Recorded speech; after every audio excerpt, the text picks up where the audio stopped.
दर्शक महानुभावहरु नमस्कार। जनधारणा खबरको युट्युब च्यानलमा यहाँहरूलाई स्वागत गर्न चाहन्छु। म निमकान्त पाण्डे।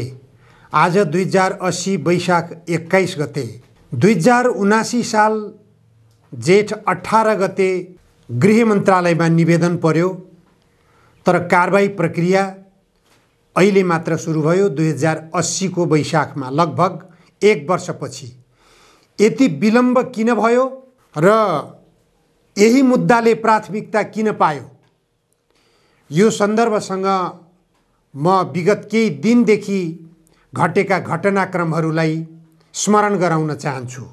रवि लामिछाने चितवनको 2 नम्बर निर्वाचन क्षेत्रबाट अपार बहुमतले दोस्रो पटक विजयी भएर आए लगत्तै उनले सार्वजनिक समारोहमा अभिव्यक्ति दिएका थिए।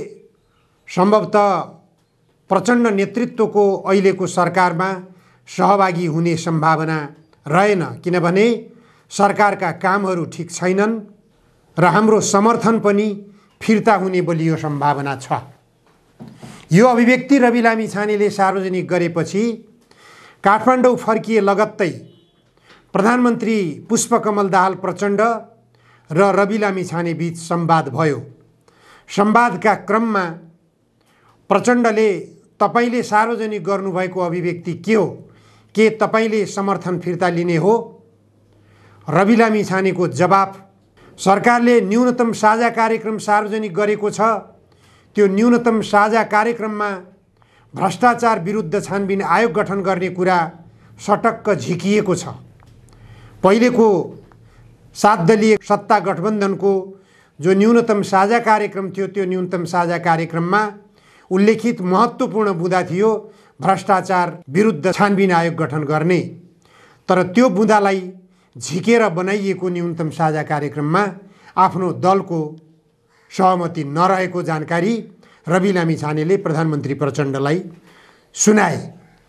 त्यसपछि प्रधानमन्त्री प्रचण्डले भ्रष्टाचारमा म निर्मम रूपमा प्रस्तुत हुन तयार छु, न्यूनतम साझा कार्यक्रममा भ्रष्टाचार विरुद्ध छानबिन आयोग गठन गर्ने कुरा पनि राख्न म तयार छु र कुन फाइल खोल्ने भन्नुहुन्छ तपाई, त्यो फाइल म खोल्न पनि तयार छु भनेर प्रचण्डले रवि लामिछाने समक्ष प्रतिबद्धता व्यक्त गरेको कुरा पनि आएको थियो।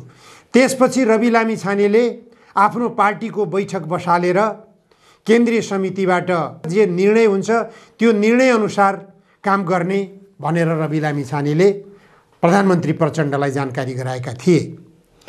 त्यसपछिको घटनाक्रम, रवि लामिछानेको राष्ट्रिय स्वतन्त्र पार्टी केन्द्रीय समिति बैठक बस्यो। बैठकले निर्णय लिएन।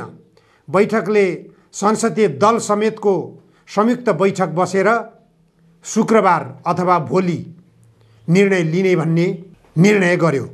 त्यो निर्णयको आधारमा भोलि शुक्रबार राष्ट्रिय स्वतन्त्र पार्टीको केन्द्रीय समिति र राष्ट्रिय स्वतन्त्र पार्टीको संसदीय दलको संयुक्त बैठक बस्ने कुरा भइरहेको छ। तर राष्ट्रिय स्वतन्त्र पार्टीको बैठक बस्नुभन्दा अगावै घटनाक्रमहरू अत्यन्त उत्साहप्रद ढङ्गले विकसित भएका छन्, खास गरी भ्रष्टाचारका विरुद्धमा। प्रधानमन्त्रीमा पुष्पकमल दाहाल प्रचण्ड आइसकेपछि प्रचण्डले चालेका सरकारी कदमहरूमध्येमा सबैभन्दा महत्त्वपूर्ण कदम, सबैभन्दा जनअपेक्षित कदम र सबैभन्दा प्रशंसा पाउन लायकको कदम यदि कुनै कदम हो भने अहिले भ्रष्टाचार विरुद्धको प्रधानमन्त्री प्रचण्डको कदम हो। यो कदम प्रचण्डले धेरै पहिले नै अथवा आफू प्रधानमन्त्री बन्नासाथ यसमा कदम चाल्नुपर्ने आवश्यकता हो, तर चाल्नु भएन। किन चाल्नु भएन त्यो उहाँले जान्ने कुरा हो। 79 को जेठ 18 गते गृह मन्त्रालयमा निवेदन परेको रहेछ। 145 जना नेपाली नागरिकहरूलाई नक्कली भुटानी शरणार्थी प्रमाणपत्र उपलब्ध गराएर त्यो प्रमाणपत्रको आधारमा अमेरिका पठाउने योजनामा गृह मन्त्रालयको उच्च निकाय प्रयोगमा आएको रहेछ। यसमा चर्चामा आएअनुसार दाङ जिल्लाका एकजना सन्देश शर्मा नाम गरेका व्यक्ति मुख्य योजनाकार भनेर भनिएको छ।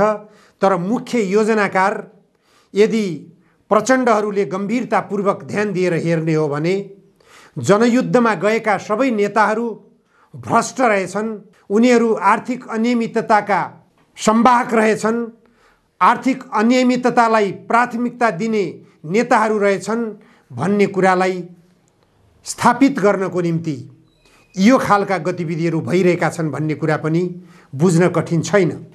रामबहादुर थापा बादल युद्धकालमा आर्थिक रूपमा कुनै पनि मुद्दामा उनी मुछिएका होइनन्। तथापि यो नक्कली भुटानी शरणार्थी बनाएर नेपालीहरूलाई उडाउने सवालमा जो पैसाको सङ्कलन गरियो, नेपाली सेनाका अवकाश प्राप्त उच्च अधिकृत प्रमुख पात्रको रूपमा गृहमन्त्री रामबहादुर थापाको सुरक्षा सल्लाहकारको रूपमा नियुक्ति पाए। उनले कसरी नेकपा माओवादीसँग निकटता बनाए, यो महत्त्वपूर्ण र गम्भीर प्रश्न हो।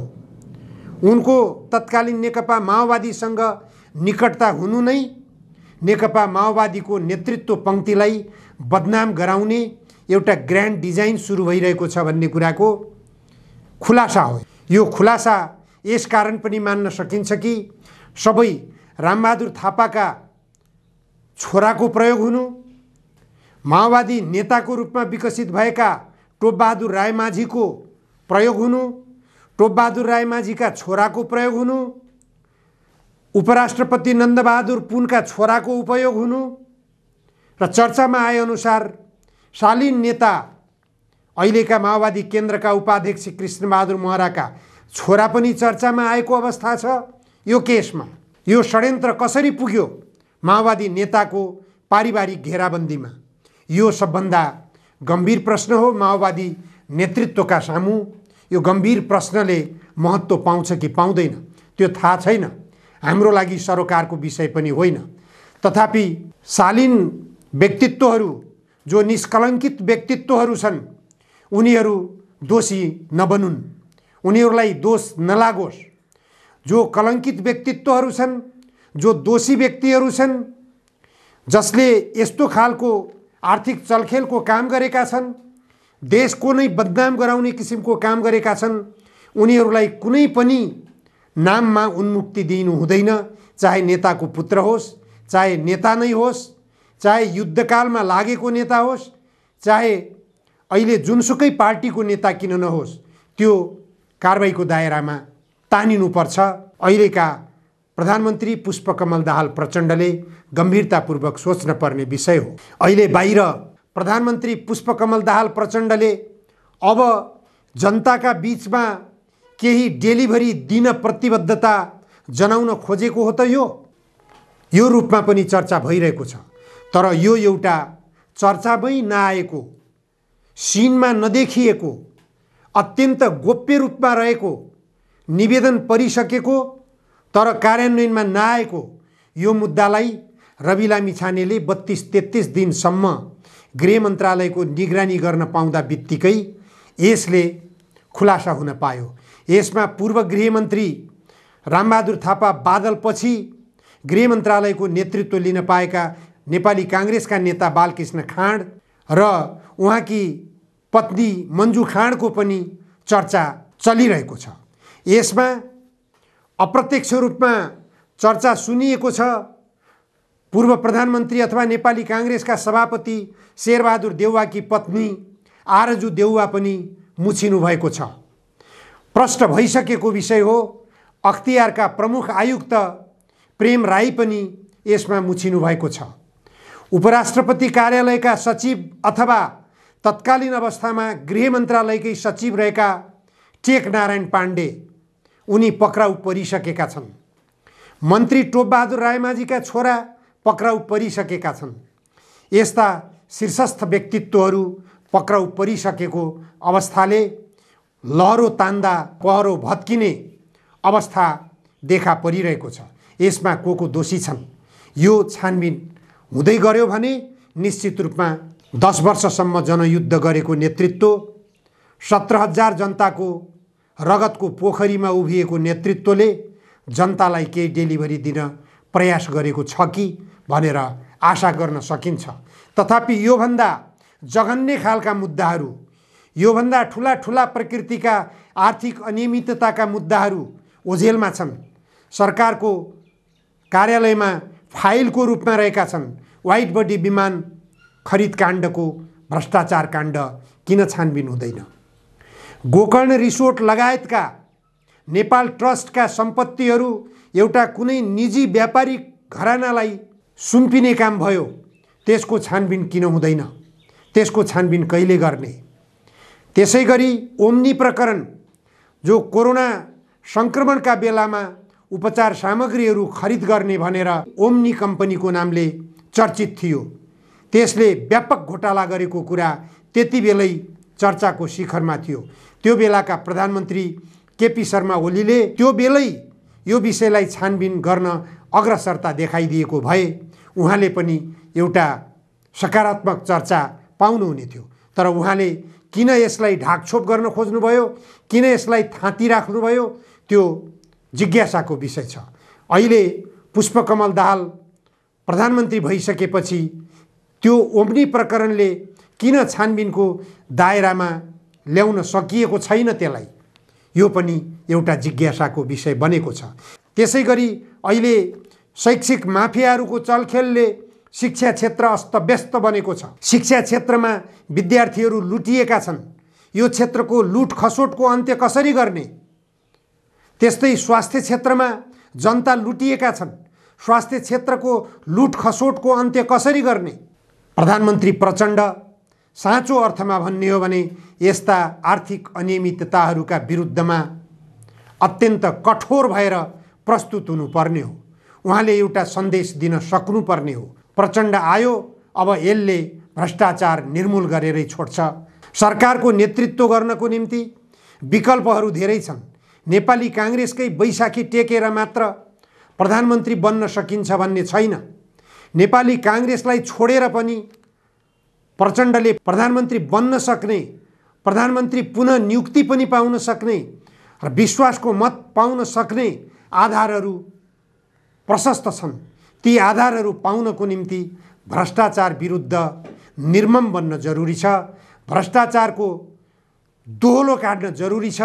भ्रष्टाचारीहरूलाई कानुनी कठघरामा राख्न जरुरी छ। भ्रष्टाचार गरी कमाइएको अकुत सम्पत्ति राज्यको कब्जामा ल्याउन जरुरी छ। यदि आफ्ना निकटका कोही आसेपासेहरूले, आफ्ना आशीर्वाद प्राप्त कोही आसेपासेहरूले आर्थिक अनियमितता गरेका छन्, भ्रष्टाचार गरेका छन् भनेपछि उनीहरूप्रति पनि प्रधानमन्त्री पुष्पकमल दाहाल प्रचण्ड निर्मम बन्न जरुरी छ। त्यो निर्ममता उहाँले प्रदर्शन गर्न सक्नुभयो भने अहिले रवि लामिछानेले प्राप्त गरिरहेको जो लोकप्रियता छ, प्रचण्डले पनि त्यो लोकप्रियता हासिल गर्न सक्नुहुन्छ। के सक्नुहुन्छ कमरेड प्रचण्डले त्यो हिम्मत गर्न? सुरुवातको कदम प्रशंसनीय कदम भएको छ। यो कदमले अलि कठोर बनेर, अलि हिम्मतका साथ देशव्यापी रूपमा जनताको स्याबासी पाउने गरिकन अगाडि बढ्ने प्रश्रय पाओस् र टाउको उठाउँदै गरेको सामन्तवादको अवशेष जसलाई ललकारेर बोल्न जरुरी छैन, प्रचण्डले अथवा पूर्व प्रधानमन्त्री केपी ओलीले राजावादीहरूलाई गाली गर्नुपर्ने आवश्यकता छैन। राजावादीहरूले जुन प्रसङ्गमा टेकेर राज संस्थाको पुनस्थापना गराउने भनिरहेका छन्, यदि नेताहरूले केपी ओलीले, माधव नेपालले, शेरबहादुर देउवाले र प्रचण्डले भ्रष्टाचारका विरुद्ध निर्मम भएर आफूहरूलाई प्रस्तुत गर्न सक्नुभयो भने राजावादीहरूले पनि राजा आऊ देश बचाऊ भन्नुपर्ने अवस्था रहने छैन। किनभने देश बचाउने अभियान नै भ्रष्टाचार विरुद्धको अभियान हो। भ्रष्टाचार विरुद्धको अभियानमा नेताहरू समर्पित भएर लाग्छन् भने यी नेताहरूबाटै देश बच्न सक्छ। देश समाजवादको बाटोतर्फ जान सक्छ। देश आत्मनिर्भर अर्थतन्त्रको विकास गर्ने बाटोतर्फ लम्किन सक्छ। देशमा रोजगारीको सृजना हुन सक्छ। देशमा वैदेशिक रोजगारीमा गएका युवाहरूको लामबन्दी हुनेछ। देशभित्र फर्किने र देशभित्रै रोजगारी गर्ने, देशलाई समृद्धिको बाटोतर्फ लैजाने नेताहरूको बुद्धिको बिर्को खुल्ला। आशा गरौँ बुद्धिको बिर्को खुलोस्। हस्, आजलाई यति मात्र। धन्यवाद। नमस्कार।